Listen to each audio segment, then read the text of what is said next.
Hello, this is Dr. Scott Young, and we're talking about the basics of NESARA, but we're still dealing with a little bit of the scriptural references. Coming right up.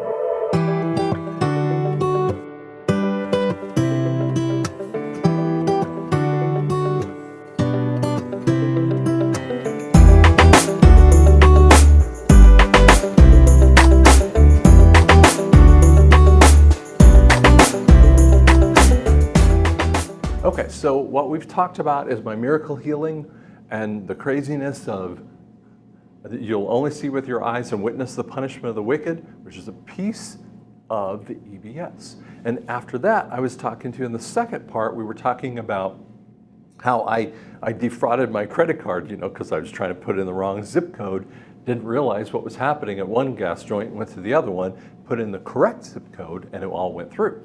And God was going, that's exactly what Satan was trying to do with this jab event, creating the mark without the beast. Now let's go forward to that one here for a minute.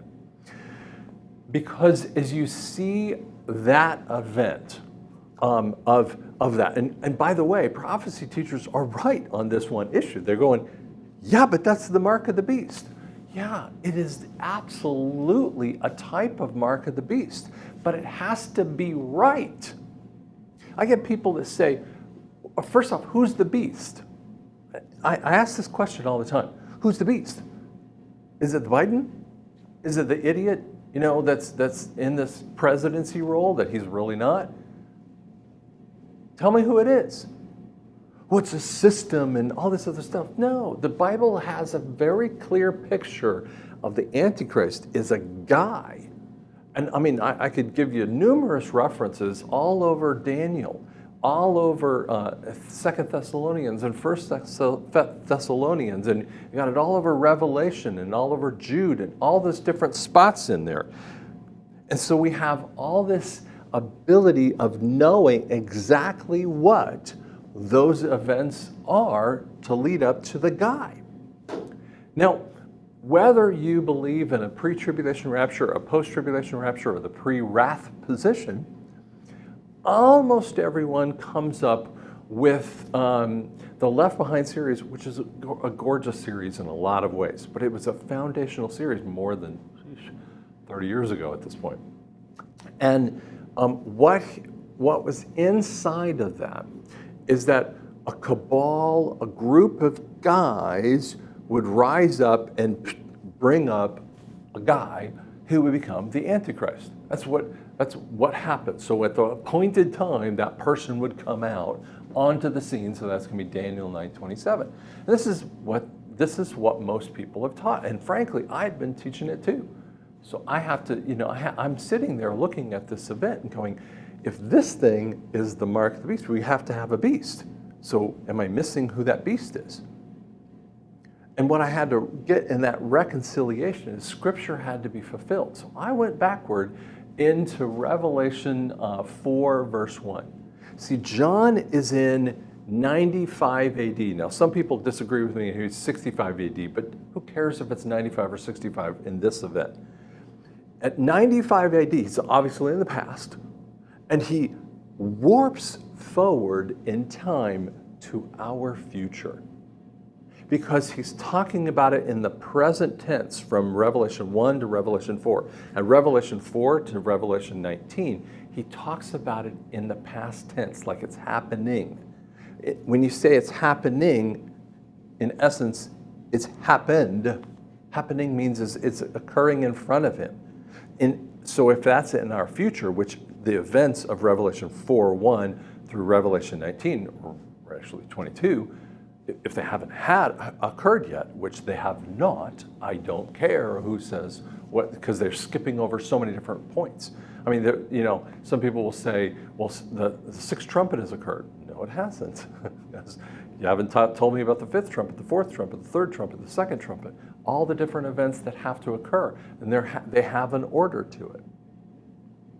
So we start with this. He goes into the future. He's in the heavenlies. He's watching the sea of glass in front of them.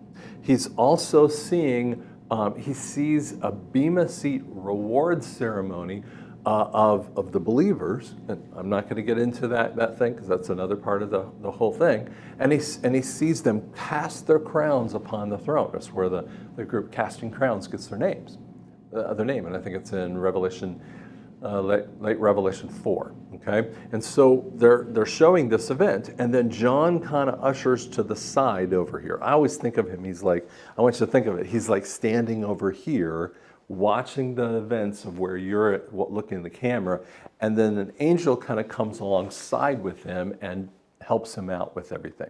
Because the angel knows this is just too fantastical to figure out, okay? So they roll out the 7 seals. The 7 seals come up in front of Jesus.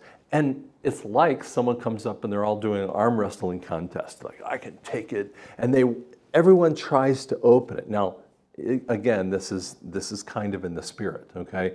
And no one in hell, under the earth, on the earth, or in heaven can possibly open up the seals. That's a key point that you have to understand.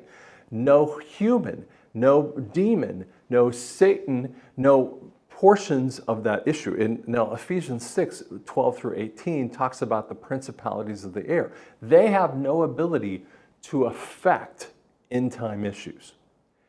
Guess who does? Now, first off, John's there seeing this event or seeing the issue played out that no one has ability, and he's balling in a little circle there.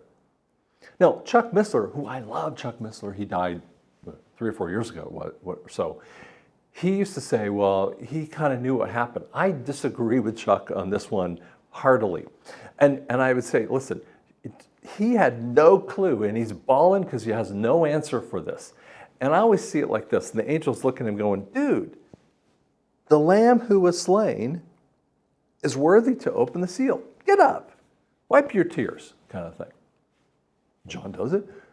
Now here's what happens. Jesus opens up the first seal, and out of the first seal comes a white horse. That white horse is a man with a bow and no arrow, which means he has some authority, but not enough military power. He comes to conquer. Okay? That's the Antichrist. The second seal is World War III. Now, there's other issues of what could happen out there.